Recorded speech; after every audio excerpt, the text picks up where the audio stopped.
My father, aged 52, and I, at 25, reside in my mother's ancestral house, an inheritance I received when she passed away from cancer when I was 16. I share the space with my 3-year-old Cocker Spaniel, Moxie. Recently, my father surprised me by marrying his high school sweetheart, Steve, 51, whom he had been in contact with for almost 2 years. They swiftly moved into the house a week after their small wedding, a ceremony to which I was not invited, unaware of their relationship. Steph, along with her twin stepdaughters, Lizzie and Lexi, fake names, both 20, and their 2 chihuahuas, Gucci and Herms, relocated to our home.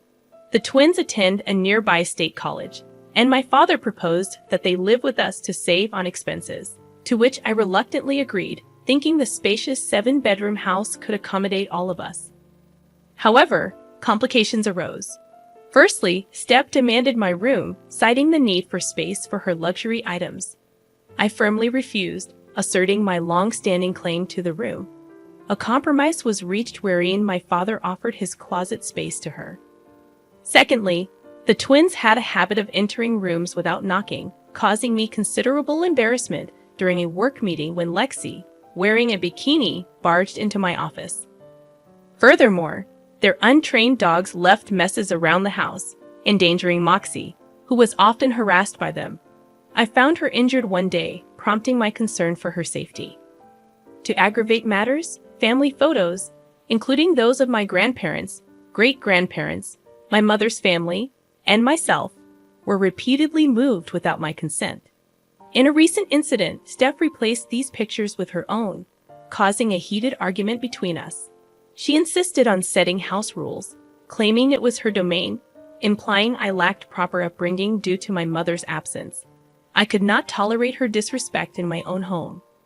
Furious, I confronted her, asserting my ownership of the house, and told her unequivocally that if she and her twins refused to respect my boundaries, they could pack their belongings and leave. I reminded her, "Lady, you are living under my roof," affirming my authority in the situation. "This house is my inheritance from my mother, and at this moment, you, your twins, and your dogs are trespassing. Get out before I call the cops." When my father returned home early that day after Steph told him what transpired, I explained my perspective. It was mentioned that they were still adjusting to the house, and the move had been challenging for them. I shared all the issues I had been facing, but my father insisted that things would improve if we gave them time. I had endured their behavior and reached my limit. I firmly stated that enough was enough. He continued to defend them, so I made a decision.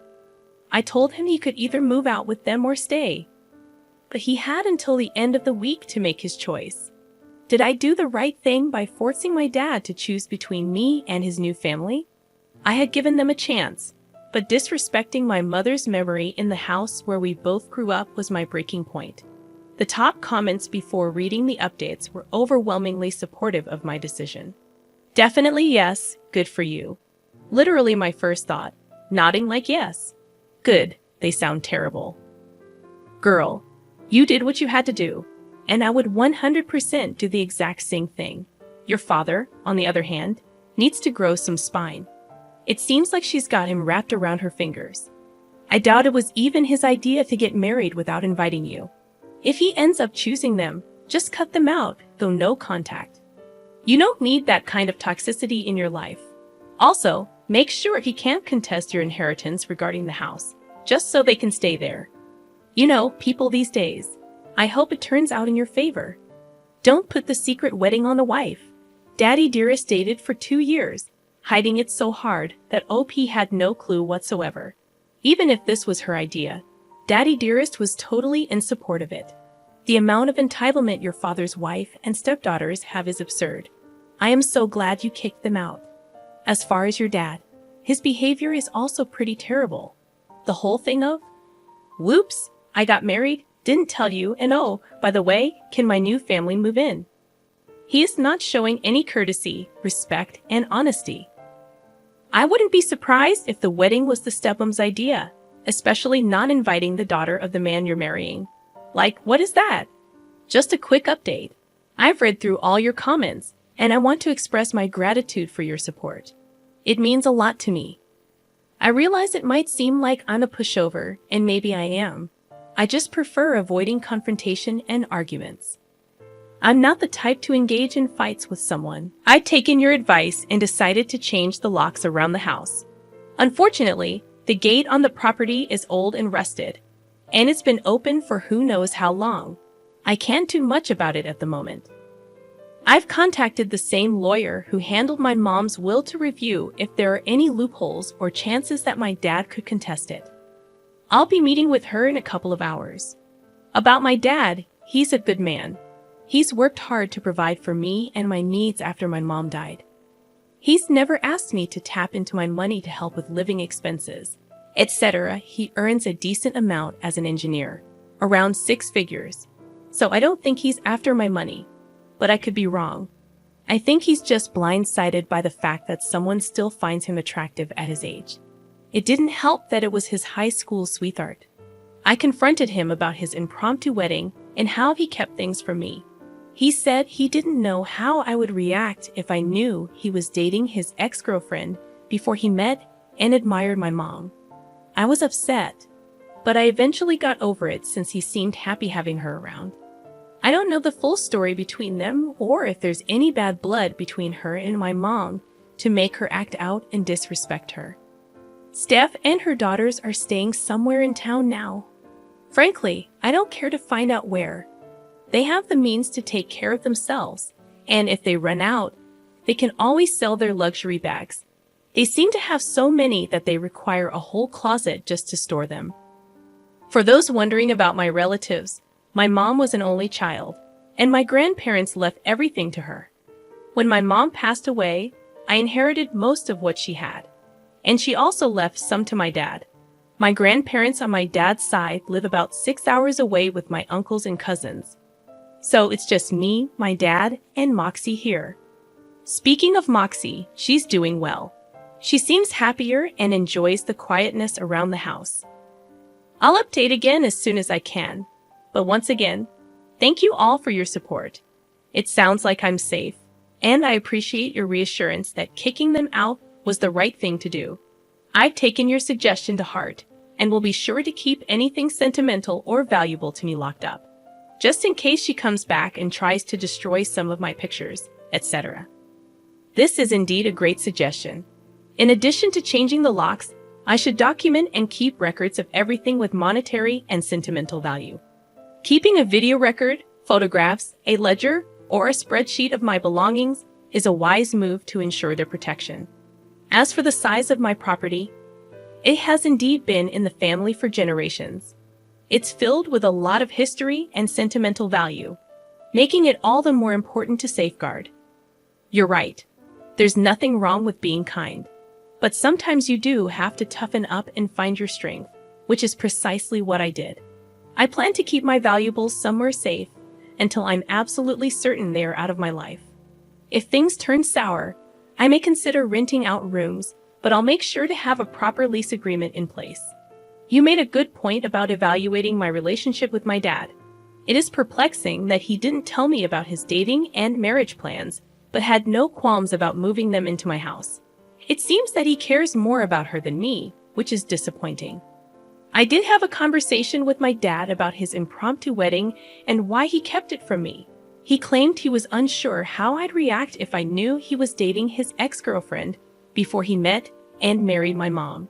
However, it does seem like he was more concerned about upsetting me over the dating part rather than moving a secret family into my home. In truth, my dad's actions reflect that he doesn't truly care about how difficult this situation has been for me. It's as if he values his wife and her daughter's feelings more than mine.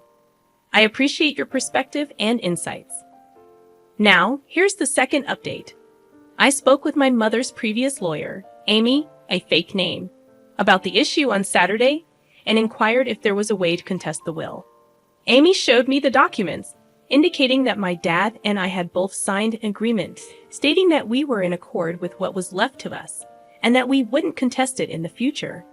She also advised giving them a 30-day notice to find a new place and move out to avoid legal troubles related to the inheritance issue.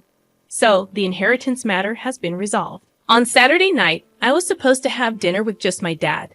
But apparently, a private discussion between a father and daughter became a family affair, with Steph and the twins present. To cut short the misery, I informed them that I had consulted Amy regarding the house and other legal matters, and that they had 30 days to find a new place and move out. Steph tried to object, but I shut her down, suggesting that we all go to family therapy and take some time to get to know each other. I rolled my eyes at the mere thought. I firmly stated that it had been months since they moved in, yet they hadn't made any effort to be a family unless they needed something. I had had enough, so I asked my dad if he was going with them or staying, indicating that his decision would determine which items he could take with him. He seemed confused, asking if I was kicking him out. I clarified that I wasn't, but wherever he decided to go, he would have to manage on his own. However, I made it clear that I wouldn't maintain contact if he chose to leave. Steph asked why I was evicting him from his own house, to which I replied that I inherited the house from my mother. There seemed to be a misunderstanding on their part, particularly with Lexi, who argued that it would be difficult to move since they were in the midst of finishing the spring semester and finals were just a few weeks away. I simply smiled and suggested they find a new place swiftly. After that, I left the conversation. On Easter Sunday, I invited my boyfriend, his family, and my two best friends over to celebrate. My dad had been calling me, and my brother had been answering his calls, inviting me to spend the day with them. However, as far as I'm concerned, the only family I recognize now are my two best friends, my boyfriend, and his family. It was a wonderful Sunday, filled with egg hunting, games, and a grand dinner, something I hadn't experienced in a long time. Everything felt just right.